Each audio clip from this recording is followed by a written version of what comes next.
बिस्मिल्लाहिर्रहमानिर्रहीम। अस्सलामुअलैकुम। Saudi Urdu news channel में आप सबको खुश आमदीद कहा जाता है। आज 20 मई 2022 है। आज की अहम तरीन रिपोर्ट जो सऊदी वजारत सेहत की जानिब से जारी की गई है, उसके मुताबिक पिछले 24 घंटों के दौरान सऊदी अरब में 3 अफराद का कोरोना की वजह से इंतकाल हो गया है। इन्ना लिल्लाहि व इन्ना इलैहि राजिऊन।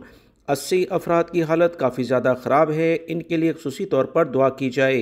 सऊदी वजारत सेहत ने मज़ीद इतलात शेयर की हैं कि 512 अफराद कोरोना से सेहतियाब भी हुए, जबकि पिछले 24 घंटों के दौरान 540 अफराद कोरोना का शिकार हो चुके हैं। सऊदी वजारत सेहत की जानिब से ताज़ा तरीन जो अपडेट आई है, जद्दा रीजन यानी जद्दा शहर सबसे ज़्यादा मुतासिर है। रियाद में दूसरे नंबर पर केसेस रिकॉर्ड पर आ रहे हैं, जबकि मक्कातुल मुकरमा तीसरे नंबर और मदीना मुनव्वरा चौथे नंबर पर रिकॉर्ड पर आया है। ताज़ा तरीन अपडेट जानने के लिए मेरे चैनल को देखते रहें। वीडियो लाइक करके शेयर भी कीजिएगा। अस्सलामु अलैकुम।